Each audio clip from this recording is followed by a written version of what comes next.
ಇಡೀ ಕರ್ನಾಟಕ ರಾಜ್ಯದಲ್ಲಿ ಸಾಕಷ್ಟು ಜನ ಸ್ವಂತ ಮನೆ ಇಲ್ಲದೆ ಬಾಡಿಗೆ ಮನೆಯಲ್ಲಿ ಸಾವಿರಾರು ಜನ ಇದೀಗ ವಾಸ ಮಾಡ್ತಿದ್ರು.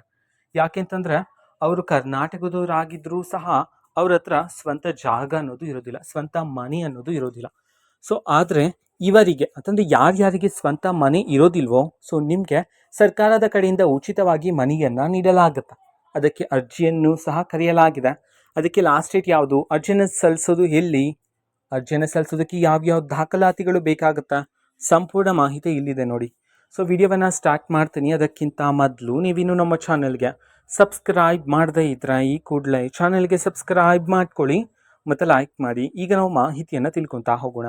ಹೌದು, ನಿಮಗೆ ಸ್ವಂತ ಮನೆ ಇಲ್ಲ ಅಂತಿದ್ರೆ, ನೀವು ಬಾಡಿಗೆ ಮನೆಯಲ್ಲಿ ವಾಸ ಮಾಡ್ತಿದ್ರೆ, ನೀವು ಕರ್ನಾಟಕದವರಾಗಿದ್ದೀರ, ಸೊ ನಿಮ್ಮ ಹತ್ರ ಸ್ವಂತ ಮನೆ ಇಲ್ಲ ಅಂತಿದ್ರೆ, ಸೊ ನಿಮಗೇನೆ ಇದೀಗ ಸರ್ಕಾರದ ಕಡೆಯಿಂದ ಒಂದು ಸುವರ್ಣ ಅವಕಾಶ ಆದರೆ ಇರ್ತಕ್ಕಂಥದ್ದು.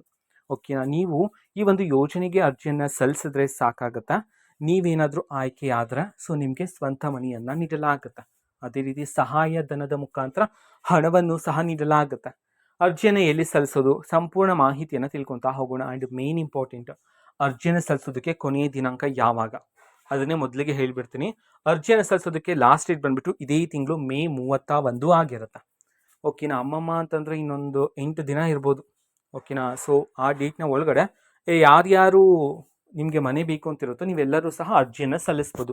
ಎಲ್ಲಿ ಅರ್ಜಿಯನ್ನು ಸಲ್ಲಿಸ್ಬೇಕಂತಂದ್ರೆ ನಿಮ್ಮ ಊರಿನ ಅಥವಾ ನಿಮ್ಮ ಊರಿಗೆ ಸಂಬಂಧಪಟ್ಟಂತಹ ಗ್ರಾಮ ಪಂಚಾಯಿತಿಯಲ್ಲಿ ನೀವು ಹೋಗಿ ಅರ್ಜಿಯನ್ನು ಸಲ್ಲಿಸಬೇಕಾಗಿರತ್ತೆ. ಓಕೆನಾ, ಸೊ ಇದರಲ್ಲಿ ಪ್ರಮುಖವಾಗಿರ್ತಕ್ಕಂತಹ ಯೋಜನೆಗಳಿವೆ.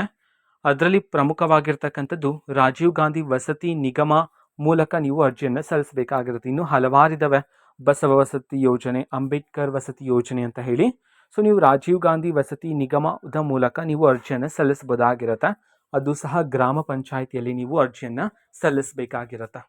ಓಕೆನಾ, ಸೊ ಅರ್ಜಿಯನ್ನು ಎಲ್ಲಿ ಸಲ್ಲಿಸಬೇಕಂತ ಹೇಳಿ ಗೊತ್ತಾಯಿತು. ಓಕೆನಾ, ಸೊ ಗ್ರಾಮೀಣ ಭಾಗದಲ್ಲಿರ್ತಕ್ಕಂಥವರಿಗೆ, ಓಕೆನಾ, ಗ್ರಾಮೀಣ ಭಾಗದಲ್ಲಿರ್ತಕ್ಕಂಥವರಿಗೆ ವಸತಿಯನ್ನು ಒದಗಿಸೋದೇ ಈ ಒಂದು ಯೋಜನೆಯ ಪ್ರಮುಖ ಉದ್ದೇಶವಾಗಿರುತ್ತೆ. ಸೊ ಅದಾದ ನಂತರ ಯಾರ್ಯಾರು ಫಲಾನುಭವಿಗಳು ಆಯ್ಕೆಯಾಗಿರ್ತಾರೋ ನಿಮಗೆ 1.25 ಲಕ್ಷದಿಂದ 1.75 ಲಕ್ಷದವರೆಗೂ ಸಹ ಸಹಾಯಧನವನ್ನು ನೀಡಲಾಗುತ್ತೆ. ಅದೇ ಫಲಾನುಭವಿಗಳಲ್ಲಿ ಯಾರಾದರೂ SC/ST ಫಲಾನುಭವಿಗಳಿದ್ರೆ ನಿಮಗೆ ಇನ್ನೂ ಸಹ ಹೆಚ್ಚು, ಈಗ ಹೇಳಿದ್ನಲ್ಲ ಅದಕ್ಕಿಂತ ಹೆಚ್ಚಿನ ಸಹಾಯಧನ ನಿಮಗೆ ಆದರೆ ಸಿಗ್ತಕ್ಕಂಥದ್ದು. ಅದೇ ರೀತಿ ಅರ್ಜಿಯನ್ನು ಸಲ್ಲಿಸೋದಕ್ಕೆ ಯಾವ್ಯಾವ ದಾಖಲಾತಿಗಳು ಬೇಕಾಗಿರುತ್ತೆ ಅನ್ನೋದನ್ನ ನೋಡೋದಾದ್ರೆ, ಮೊದಲಿಗೆ ನಿಮ್ಮ ಆಧಾರ್ ಕಾರ್ಡ್ ಬೇಕಾಗಿರುತ್ತೆ, ನಿಮ್ಮ ವೋಟರ್ ID ಬೇಕಾಗಿರುತ್ತೆ, ನಿಮ್ಮ ರೇಷನ್ ಕಾರ್ಡ್, ರೀಸೆಂಟ್ ಆಗಿರ್ತಕ್ಕಂತಹ ನಿಮ್ಮ ಒಂದು ಪಾಸ್ಪೋರ್ಟ್ ಸೈಜ್ ಫೋಟೋ ಬೇಕಾಗಿರುತ್ತೆ, ನಂತರ ಮೊಬೈಲ್ ಸಂಖ್ಯೆನೂ ಸಹ ಬೇಕಾಗಿರುತ್ತೆ. ಇನ್ನು ಹಲವಾರು ಮಾಹಿತಿಯನ್ನು ನೀವು ಬೇಕಿದ್ರೆ ನಿಮ್ಮ ಊರಿನ ಗ್ರಾಮ ಪಂಚಾಯಿತಿಯಲ್ಲಿ ಮಾಹಿತಿಯನ್ನು ತಿಳ್ಕೊಬೋದಾಗಿರುತ್ತೆ. ಓಕೆನಾ, ಕೊನೆಯ ದಿನಾಂಕ ಇನ್ನು ಕೆಲವೇ ದಿನಕ್ಕೆ ಕೊನೆಯ ದಿನಾಂಕ ಮುಕ್ತಾಯ ಆಗುತ್ತೆ. ಆದಷ್ಟು ಬೇಗ ಯಾರ್ಯಾರು ಬೇಕಂತಿರುತ್ತೋ ಮನೆ, ಸೊ ನೀವು ಅರ್ಜಿಯನ್ನು ಸಲ್ಲಿಸಿ, ನೀವು ಸಹ ಆಯ್ಕೆ ಆಗ್ತಕ್ಕಂಥ ಸಾಧ್ಯತೆ ಇರುತ್ತೆ. ಇದು ಇವತ್ತಿನ ಒಂದು ವಿಡಿಯೋದ ಈ ರೀತಿ ಇನ್ನೂ ಹಲವಾರು ಯೋಜನೆಗಳಿಗೆ ಸಂಬಂಧಪಟ್ಟಂತೆ ಮಾಹಿತಿ ಬಂದ ನಂತರ ಆದಷ್ಟು ಬೇಗ ನಾನು ನಿಮಗೆ ಇನ್ಫಾರ್ಮೇಷನನ್ನು ತಿಳಿಸ್ತೇನೆ. ಅದಕ್ಕೋಸ್ಕರ ಚಾನಲ್ಗೆ ಸಬ್ಸ್ಕ್ರೈಬ್ ಮಾಡ್ಕೊಳ್ಳಿ. ಮತ್ತೀಗ ನಾವು ಫೇಸ್ಬುಕ್ಕಲ್ಲೂ ಸಹ ಇದೀಗ ವಿಡಿಯೋಸ್ಗಳನ್ನು ಅಪ್ಲೋಡ್ ಮಾಡ್ತೀವಿ.